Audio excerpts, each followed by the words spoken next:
Alright guys, welcome to 2 months later of Cupcakes reading. And I'm looking at the 4th page now, which is the page I'm reading today, and it gets worse. So let's see, screams of agony abruptly the sawing pause. Pinky was only halfway done. The ring was hanging off by a sliver. I'm pretty sure it's meant to be sliver, but it's silver. I don't know why. Hey Dash, Pinky piped up.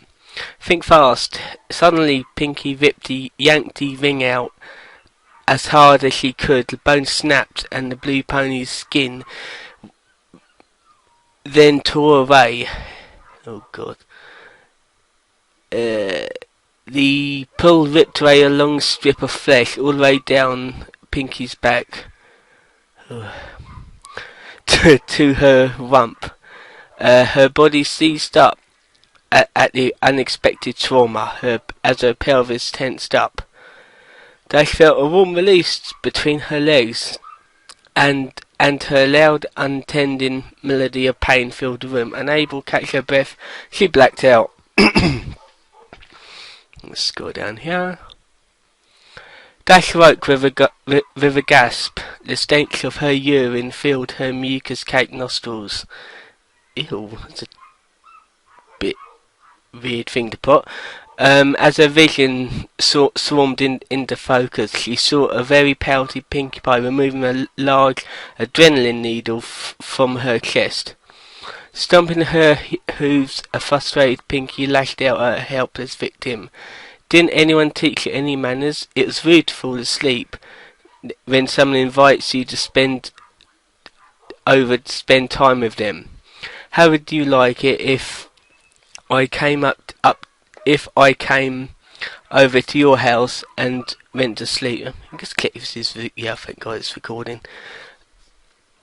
If I came to your house and went to sleep. Oh, I'm sorry, Dash. You're so boring. I think I'll take a nap. You think I'll always doing this by myself? I told you how excited I got when I found you were next. I was excited to have a friend be here with me while I work, but no. You've got to be inconsiderate. You know, I thought you were tough. I thought you could handle anything. I had foals stand up better than you. Do I have a baby? You? What? Huh? Let's see. Is that how you want to? Is that how you want me to remember you, as a baby? Let's go down. So, as Pinky stopped to catch her breath, Dash blinked and sobbed softly. Her back was in agony, her sides were on fire. There was an intense pain in one of her legs. As she blinked again, she saw Pinky pop something red into her mouth and begin to chew. Noticing Dash's stare, Pinky quickly gulped the morsel down. What? Pinky asked. Oh, this? She held up another piece. Well, while you were sleeping, I got a bit impatient and helped myself to a small sample I got from your leg. Not bad. You want to try some? Let's go down. Without waiting for a response, Pinky shoved the strip of meat into the revolted Pegasus' pony's mouth. Dash gasped and immediately spat it out. Pinky found and picked up the chunk of flesh. If you didn't want it, you should have said no. You could have said no. Slowly, she contemplated the disregarded snotty morsel, and then she gulped it. Up. Not like you haven't had one of my cupcakes before. Swallowing, Pinky turned her attention to a small can on the tray. She removed the lid, revealing that it was filled with red-hot coals. Lying on top of the coals were several large nails.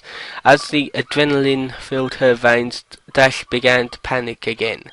Picking up the can, Pinky walked over to Dash's left, holding some tongs with her mouth. Pinky carefully picked up the nail and positioned it at the seam between the victim's front leg and hoof. She grabbed a hammer and took careful aim. "No, Pinky," Dash screamed. "No, no." Yeah, I felt that pain before, don't worry. Bit of leg cramp. The hammer came down and the nail punctured Dash's skin. The white hot burning was too much. Dash screamed as she pulled back and thrashed at the braces, causing her raw skin to rub and tear. Pinky tried to line up another nail but couldn't find aim, letting out a frustrated grunt when Pinky brought the hammer down back to take a wild swing. Dash burst out crying and begging, "Please stop, please stop."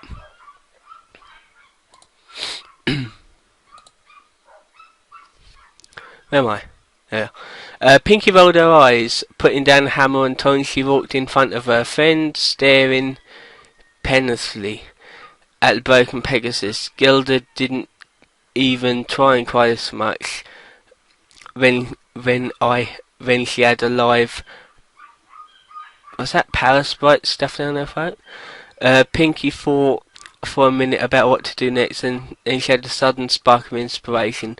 Rotating a reel on the rack, What do you keep saying that for? Pinky laid Dash on her back. Yeah. Then moved to Dash's hind legs, bringing the can with her, picking up the tools. Dashy drove Pinky. Oh, Dashy, come on, I keep getting into mixed up. Drove a searing hot spike of metal directly into Dash's hoof, bottom of Dash's hoof. As Dash yelled in pain, Pinky moved and drove a second nail into the other hoof. Next, Pinky went back to her car and she located an enormous battery and controller, which she dragged over to where she was working. She tied a copper wires between the terminals and the nails driven into Dash's hooves, and then gave Dash a wink and flipped the switch. Okay, that was part 4 of this. As you can probably hear, it gets worse. I've only got 2 pages left, so page 5 will be on Tuesday, and page 6 will be on Wednesday. So join me on them pages and we'll see you next time. So until then, see you guys.